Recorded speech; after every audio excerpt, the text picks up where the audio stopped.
Hey guys, it's Holly. Welcome back to the channel. Today we're going to take a minute to talk about water fasting and what it is and some of the benefits and how to do it. So I mentioned in one of my fairly recent videos that I was going to be discussing the different types of fasting to an extent. So I did a video on intermittent fasting. So now I'm going to talk a little bit about wet fasting, water fasting. So essentially water fasting is basically what it says. It is where you fast and consume nothing but water, no food. You can consume like electrolytes in your water, so like salt, baking soda. So that's one thing I will do with my intermittent fasting is I always in the morning, along with my black coffee, I will have like a glass of water with some sea salt and some baking soda in it to help replace some minerals. And it's really important to do that, especially when you're fasting, because your body is not getting those minerals. So, whether it's something like Smart Water or, some water that you buy that's already got some minerals added to it, maybe some fulvic acid. There are so many different things you can do. You can get certain like effervescent tablets that contain these electrolytes as well. So you really want to be mindful of that, because if you do not replace your electrolytes, it can get really bad. You can start having like muscle cramps, heart palpitations in more severe cases, and it's just not healthy. So yeah, and it depends on the person when it comes to water fasting. Some people will still drink like black coffee, sparkling water, and things of that nature, maybe like some green tea, some kind of like unsweetened black tea.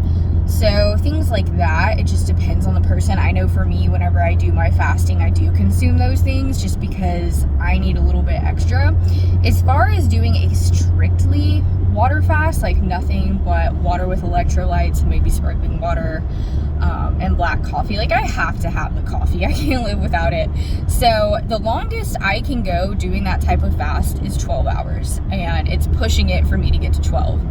So normally I do a bulletproof fast, which is just where I have coffee and I put some fat in it. So usually for me, that's coconut oil and a little dab of some grass-fed butter. And so that holds me over till I can make it to usually the 13-hour mark. Occasionally it might be 13 and a half, but on average, I'll do 12 to 13 hours per day when it comes to my intermittent fasting, bulletproof fasting. So, and with the water fast is very similar. It's just simply you're not adding the fat like you are with the bulletproof fast. So it's harder. So, you always want to talk to your doctor before you try any kind of fasting, especially if you have any pre-existing health conditions or you are on any medications, etc. So definitely discuss with your doctor if you want to try that. So some of the benefits of water fasting include, obviously, weight loss, metabolic flexibility, improving insulin sensitivity, aka insulin resistance issues, type 2 diabetes, helping you to just regulate your blood sugar levels quite simply, like with any type of fasting. So let's see what else.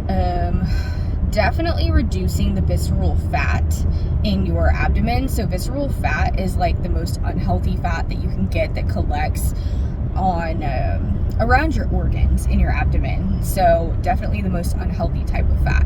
So, the fat that's around like your hips and thighs, especially as a woman, not nearly as bad as visceral fat. So for men and women, visceral fat is a huge risk factor for all kinds of health conditions, including, but not limited to, heart disease, diabetes, and adding to your risk of having more severe health events like strokes, heart attacks, etc. So anyways, those would be in the most extreme cases, obviously, but reducing your visceral fat is such a huge thing in terms of helping you with your overall health. So there are a lot of other benefits to water fasting as well, such as improved cognition, concentration, helping you mentally as well. Some people claim that this can help with anxiety, depression, mental health conditions, etc. So really, honestly, a cure-all, and helping with autophagy, which is basically just your body's ability to repair itself, repairing your DNA, So our DNA gets very damaged over time with toxicity, environmental toxicity, and all this is accumulating in our bodies day in and day out. And no matter how healthy we are and how hard we try, we are still exposed to a massive amount of toxicity in our environment. So autophagy is a great thing, and just helping the body recover. So ultimately, yeah, I think water fasting is a good idea in my personal opinion. I am not a doctor or healthcare professional, but do I recommend it in general? Yeah, to an extent. It depends on you. It depends on how you feel. Like with anything else, if you've never done it before, I just recommend starting slow. So like, you know, just maybe starting out 9 or 10 hours and then just seeing how you do. It depends on if you're the type of person who, you know, needs to eat earlier in the day, or if you feel like you can wait. That's really up to you.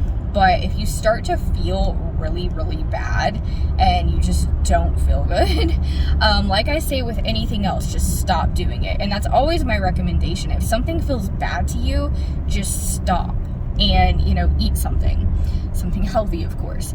But that is really my point that I want to get across, is especially when you're fasting, it's like, you know, some people will say, oh no, you just got to keep pushing through and push through, but it just depends on you. If you feel like you can push through and you want to and it's not bothering you, go for it. But if you're like me and you can't go that long without eating, that is okay. Just do what you can and just see how your body reacts, see if you're noticing any kind of improvements, things of that nature, and go from there. You know, just one day at a time, one step at a time, just like with anything else, I always say. So again, water fasting, essentially just not eating, nothing but water, electrolytes, and black coffee or tea, depending on how you view the situation. So in my opinion, I think the coffee and tea actually really helps with the fasting. It also will help boost your metabolism and help you burn off more calories and whatnot. So just my opinion, but for what it's worth, I hope this video helps, and I will see you in the next one. Bye guys.